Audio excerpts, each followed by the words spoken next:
Well, here we go. It's a Monday morning. I'm not sure how much you guys can tell from this. I've had this lawn for a few years. I actually mow 2 lawns for the same person. It's 2 sisters, and their mother pays for it. The other house is very nice, with a very nice yard. And this house is actually, it has the potential to be a very nice house, and it has the potential to be a very nice yard. Unfortunately, it's not taken care of. The girl that owns this house, she actually runs a state park, and she works a lot from what I hear. So she doesn't have the time. The whole fence I'm driving along right now had all fallen down last year. They had it put back up, and it was roped and tied off, and then they had it rebraced and rebuilt, actually. So it came back together very nicely. And straight across from me, pretty much right behind where the camera is right now, same thing. Now, I mowed it last week. It was the first cut of the year, and then I get here this week, and the back part of the fence behind that pine tree is now down, and there's a park behind it. But anyway, this yard is very bumpy, up and down. It's always full of dog shit everywhere. And it's so bad that a lot of times it's right up there on the deck. There's piles of the dog crap.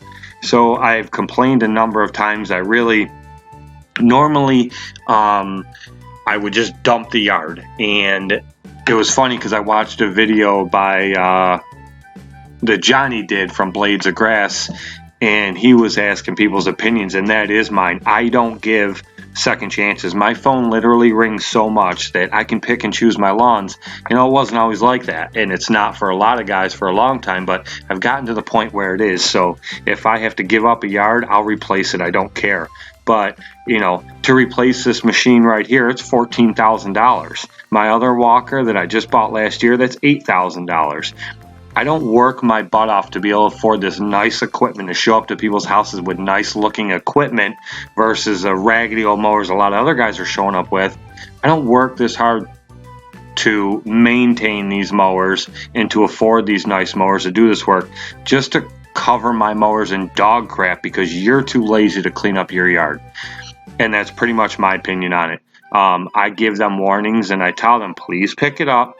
You know, if I show up again, I'm not going to mow the grass if there's a lot of it all over the place.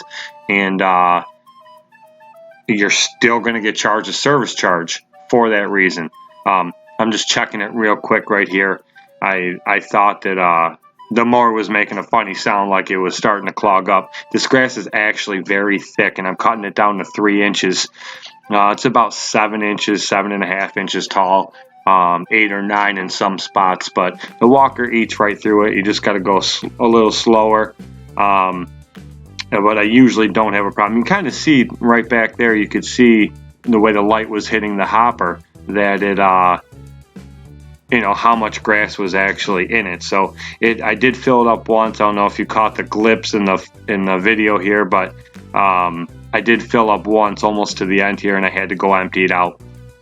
But, you know, like I said, you know, this lawn has the potential to be a great lawn. I always show a lot of nice lawns, and people ask me, you know, is that all you mow is nice lawns? No, I definitely do not. I mow my fair share of crappy lawns.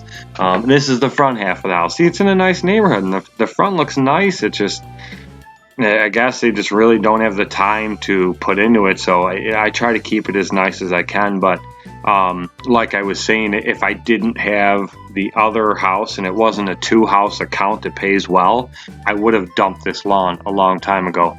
But you know, and when I get on them and I text them and I tell them, they usually get it all cleaned up, and it'll be halfway decent for a few weeks, and then it starts to get loaded up with crap again. But you know, you can't see my truck here. It's right down the road. It's, you know, there's one house after this, or right next to this one, that I don't do, and then I do the one after that. That is a whole crappy lawn in itself that nobody even lives there, and I'll get into that one on another day. But you know, this was enough for today. I was in a hurry. I had a lot I had to get done today. I picked up another new lawn today. I'm getting up more than what I wanted to be, just like I do every year. But you know, I have a new truck to buy this year, so you know, I just have to take on extra lawns, and it's just something that I have to do. So anyway, I wanted to show this one because it was one that I haven't shown before, but you know, that sometimes you got to do these kinds of lawns, and sometimes, you know, you do lawns and put up with stuff that you wouldn't normally put up with just because, you know, for certain reasons. It could be just the money, it could be you don't have a choice, the phone's not ringing as much and you got to do the lawns that you have. But for whatever the reason is, we keep these lawns, and you know, these are really, really nice people, and I'm happy to work for them. It's just, you know, sometimes you got to deal with stuff like that dog crap that I don't like. But this lawn always turns out nice. It always looks really good when it's done.